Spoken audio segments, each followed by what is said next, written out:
Assalamualaikum warahmatullahi wabarakatuh. Bertemu lagi dengan Ibu Ilma dalam pembelajaran pendidikan agama Islam, yaitu tentang materi mengartikan surah At-Tin dan isi kandungan surah At-Tin. Bagaimana kabar anak-anak Ibu semuanya? Apakah baik-baik saja? Nah, semoga kita selalu sehat dan dalam lindungan Allah Subhanahu wa taala. Amin ya rabbal alamin. Sebelum belajar, mari kita membaca doa terlebih dahulu. Kita mulai dari Bismillahirrahmanirrahim.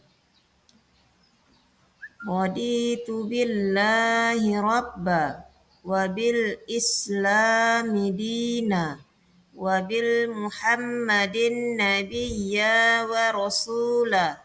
Rabbi zidni ilman warzuqni fahma.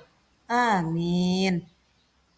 Artinya, kami ridho Allah Subhanahu wa taala sebagai Tuhanku, Islam sebagai agamaku, dan Nabi Muhammad sebagai nabi dan rasul. Ya Allah, tambahkanlah kepadaku ilmu dan berikanlah aku pengertian yang baik.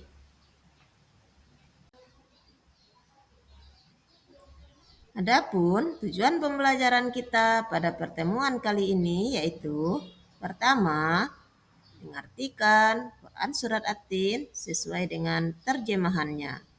Kedua, menjelaskan pesan pokok Quran Surat At-Tin dengan baik.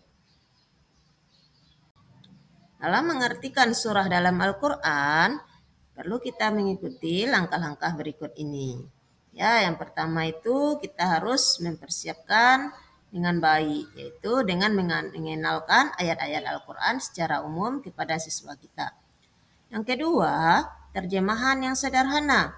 Nah, ya, terjemahan yang kita gunakan yaitu terjemahan yang mudah dipahami oleh siswa. Yang ketiga, yaitu menyertakan cerita atau contoh yang relevan.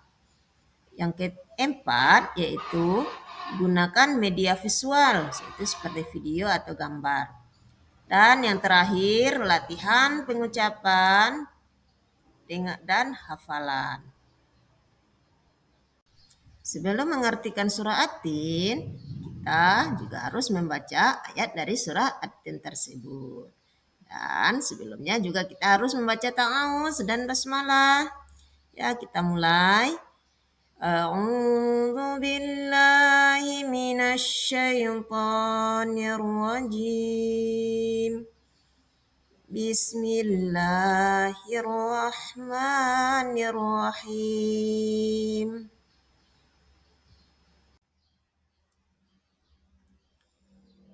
Wattini wazzaitun.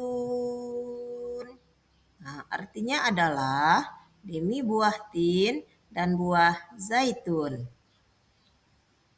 Waturi sinin.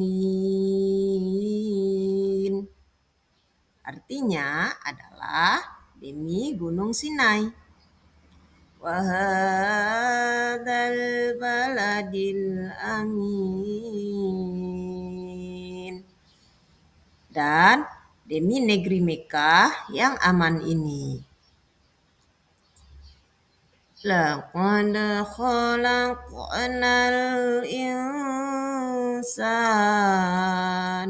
fi ahsani taqwim. Dan benar-benar kami telah menciptakan manusia dengan bentuk yang sebaik-baiknya.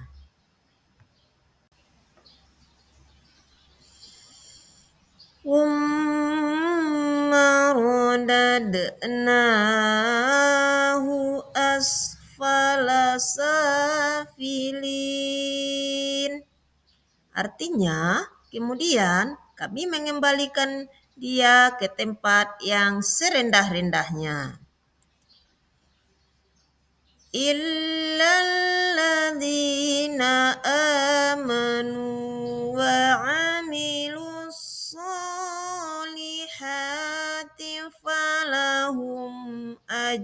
naharun ghairu mamnun.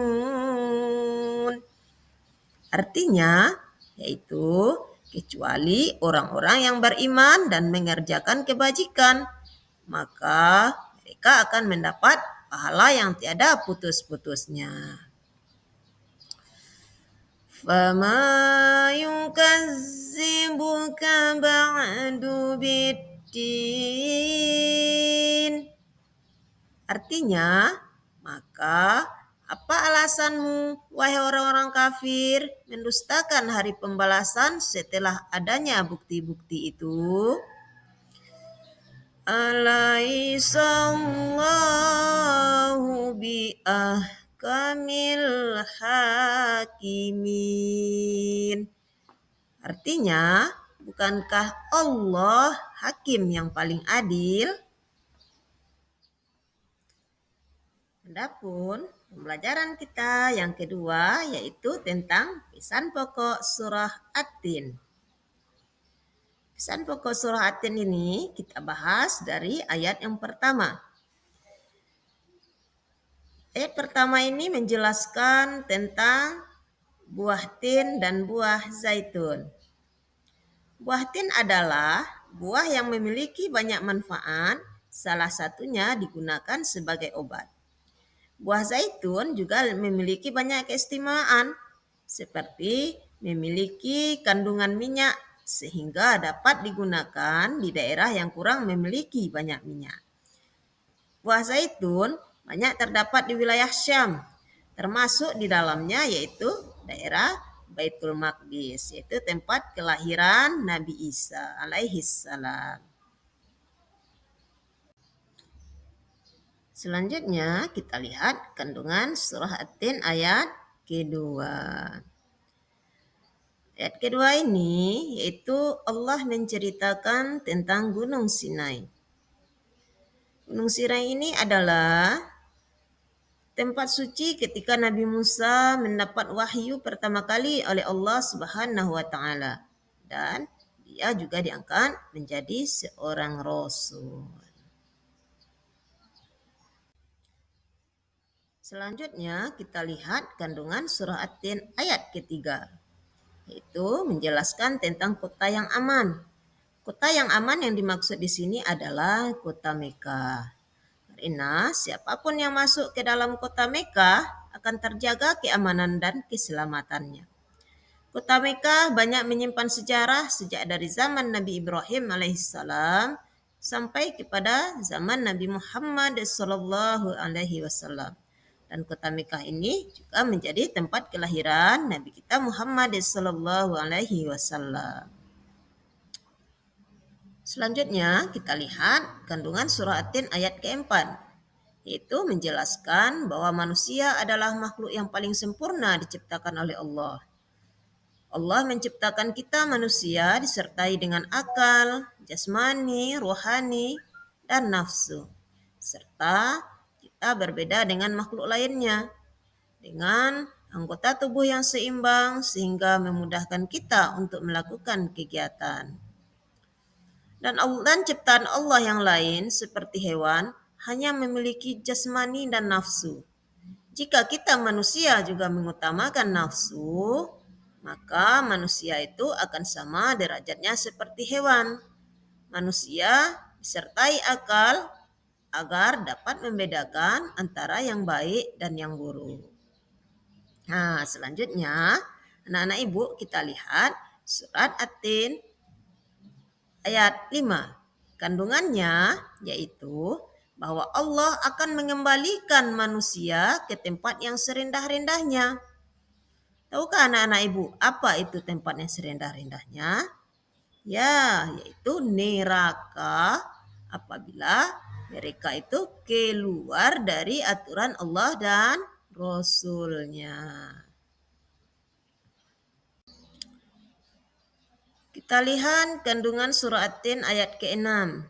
Itu Allah menerangkan bahwa orang-orang yang beriman dan beramal soleh akan mendapatkan pahala yang tiada putus, meski dia sudah meninggal dunia.